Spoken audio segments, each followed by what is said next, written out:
Hello, everybody. This is Joseph P. Farrell live with news and views from the Nefarium on Thursday, March 4th, 2021. Um, Today is one of those days where you're not going to believe the news.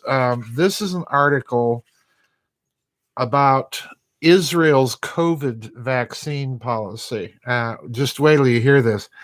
Let's take care of the house cleaning, though, because there is no vid chat tomorrow. However, a week from tomorrow, we do have the fireside vid chat that's already posted in the members area. So put your comments and questions as comments for the fireside chat. It's already up there in the members area. That will be next week, a week from tomorrow at 3 p.m.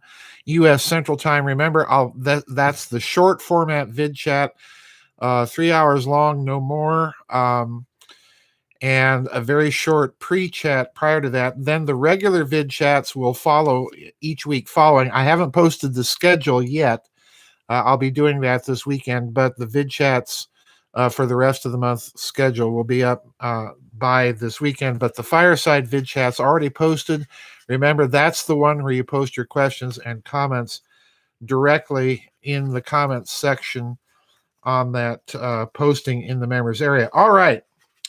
Now, folks, this article just has me kind of flabbergasted, and there's a context in which I want you to understand it that I will be mentioning towards the end of the article.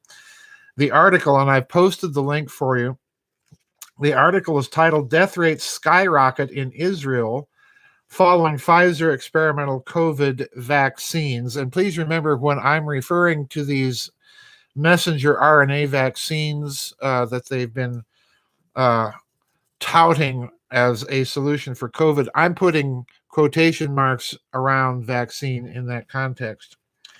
This article is by Brian Shilhavi. It is from Health Impact News. I want you to listen very carefully. This is almost completely unbelievable. Quote, "We have previously reported how Israel rapidly vaccinated the highest percentage of their population with experimental COVID vaccines after the Israeli government struck a bargain with Pfizer to secure millions of doses of their messenger RNA COVID vaccines."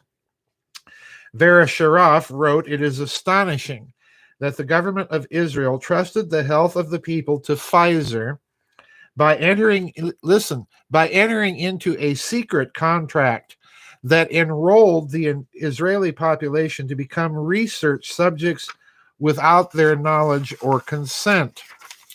To date, Israel has vaccinated over 53% of their population, twice the percentage of the next closest nation, Britain, with 26.9%.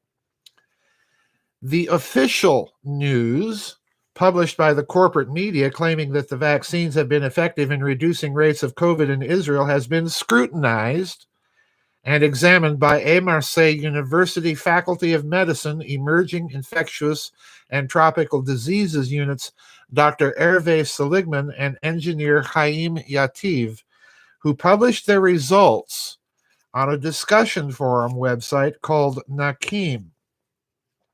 The information quickly went viral and is now translated into several languages, addressed on various news sites around the world, including Aretz Sheva 7 and IsraeliNationalNews.com. Mordecai Sonas writes, quote, "A front page article appeared in France Soir newspaper about findings on the Nakim website regarding what some experts are calling the high mortality caused by the vaccine. The paper interviews Marseille University Faculty of Medicine Emerging Infectious Tropical Diseases Units, Dr. Hervé Seligman and engineer Chaim Yativ about their research and data analysis. They claim that Pfizer's shot causes, quote, mortality hundreds of times greater in young people compared to mortality from coronavirus without the vaccine, and dozens of times more in the elderly, when the documented mortality from coronas is in the vicinity of the vaccine dose, thus adding greater mortality from heart attack and stroke, and so on, unquote. Now, I'm skipping a couple of paragraphs in this article. I've linked it for you, folks. You've got to go read this. After a presentation, the authors discussed their data analysis, the validations carried out, limitations, and above all, their conclusions that they compare with data received via the Health Ministry Freedom of Information Act request. Their results or findings are, listen carefully, there is a mismatch between the data published by the authorities and the reality on the ground. Oh, say it isn't so. They have three sources of information besides the emails and adverse event reports they receive through the internet. These three sources are Israeli news site Ynet, the Israeli Health Ministry database, and the U.S. Federal Vaccine Adverse Event Reporting System database. In January of 2021, there were 3,000 records of vaccine adverse events, including 2,900 for messenger RNA vaccines. Compared to other years, mortality is 40 times higher. On February 11th, a Ynet article presented data related to vaccination. The authors of the Nakim article claim to have debunked this analysis based on data published by Ynet itself. Quote, we took the data by looking at mortality during the vaccination period, which spans 5 weeks. By analyzing these data, we arrived at startling figures that attribute significant mortality to the vaccine, unquote. The authors say vaccinations have caused more deaths than the coronavirus would have caused during the same period. Haim Yativ and Dr. Seligman declare that for them, quote, this is a new Holocaust, unquote, in face of Israeli authority pressure to vaccinate citizens. So what kind of pressure are we talking about here, folks? Quote, I think it is safe to conclude that what is happening in Israel right now with the massive rollout of the experimental Pfizer COVID messenger RNA vaccine is a test of what the globalists desire to roll out in other countries around the world. I would add, unless we prevent it by refusing. So everyone should be watching carefully what Israel is doing right now to see what is probably coming to the U.S. and other countries around the world. So what is Israel doing? Well, this is from Mordecai Sonas's Facebook page. Quote, Israel has now started a Green Pass program that requires people to show proof of COVID vaccination to gain entrance to registered places of business. This was published yesterday, February 28th, 2021, in the Jerusalem Post. Quote, the country is expected to further return to routine on Sunday, and to facilitate this, the health ministry will roll out its Green Passport program. A green passport will be required to enter certain places and to participate in certain activities. Only people who have been vaccinated or who have recovered from coronavirus will be eligible for one. And they even include a picture here that just floored me of a beach in Israel where the beach chairs reserved for vaccinated people only have the Hebrew version over here, which, you know, welcome to Hotel Auschwitz, folks. Continuing. As part of the program, registered gyms, theaters, hotels, concerts, and synagogues will be able to operate starting next week. We are giving a huge line to vaccinators, Health Minister Yuli Edelstein said on Thursday during an extensive briefing. This is the first step back to an almost normal life. Well, welcome to the new normal. Will the Israelis and other populations around the world comply with this? Well, folks, this is not new normal. This is not new normal. I needn't rehearse probably with this audience all of the problems with the whole plan scamdemic narrative. I'm not saying people haven't died from this thing. I'm not saying that. But I am saying that most of the statistics, the tests have problems. As we know, these vaccines obviously have problems. This is a scam, and there's something else going on.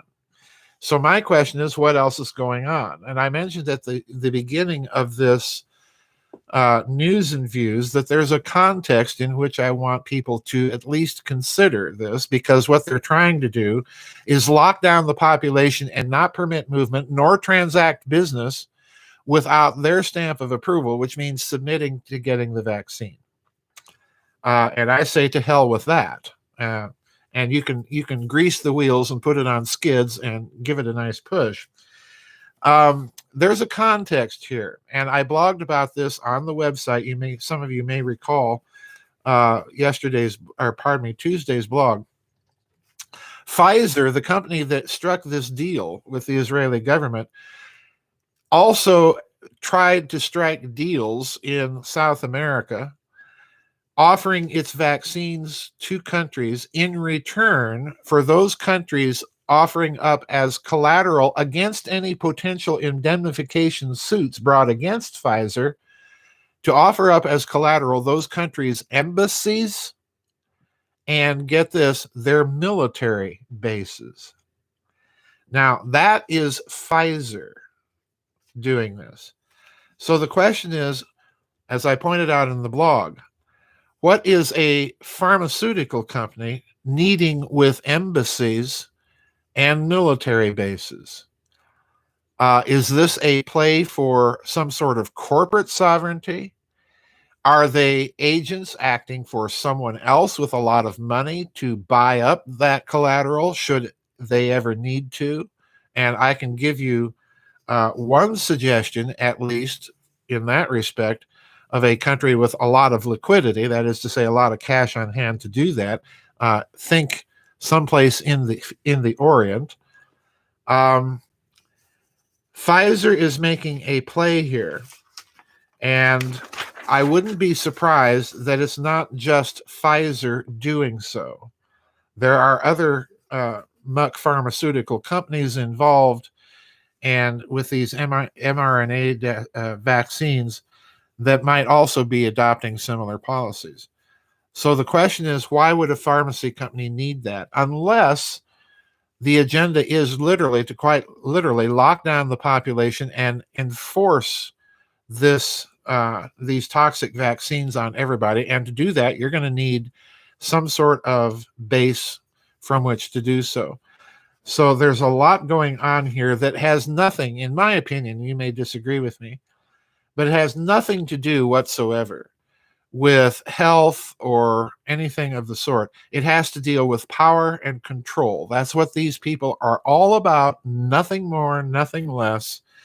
And it's time to give them their walking papers. As a matter of fact, with another audio report out of Israel that was shared by Catherine Fitz just before I went on air to record this news and views, and I have not been able to verify anything about this recording. It was only about 3 minutes long, of a lady in Israel reporting on conditions there, and she is, as you can imagine, justifiably upset with the way the government is treating the people. But something is going on, and it's clear that this whole COVID plan scamdemic has been used as a means to further another agenda entirely, having nothing to do about health. So it's going to be very interesting to see how this plays out. For those of you who are watching all of this and perhaps considering taking one of these things, please, please, please do the research. There's gobs of research online that you can do, and look into these messenger RNA vaccines and their side effects before you consider taking this stuff, this witch's brew, eye of newt and wing of bat that they are trying to push on everybody. There's a lot going on here, and in my opinion, this this story about takes the cake, and it's very clear that there's another agenda, and it's about control. Anyway, that is it.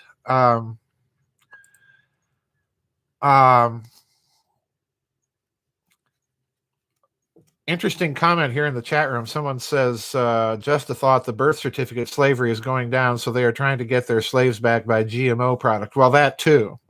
Yeah, that too. Yeah, Green New Deal and so on and so forth. But something rotten is going on in the kingdom of Rothschildistan. Yeah, I call them the Rotten Childs. The Rotten Childs and the Rockefellers. But anyway, get a hold of this article, folks, and give it some thought. It's a fascinating article, and I will link it for you. Don't forget, tomorrow there is no vid chat. That's a week from tomorrow. And please, again, if you are considering taking one of these so-called vaccines, go do the research first and make sure you get both sides of the story, not just the story from your local government official, health official, or so on and so forth. Go do the online research in some of the other areas. You will be appalled at what's going on here and the vast experiment. And again, I think those doctors in France are absolutely correct. This is an experiment being run on an entire population at the point of a gun coming from the government. And that's what they want to do to all of us. And I'm sorry, no.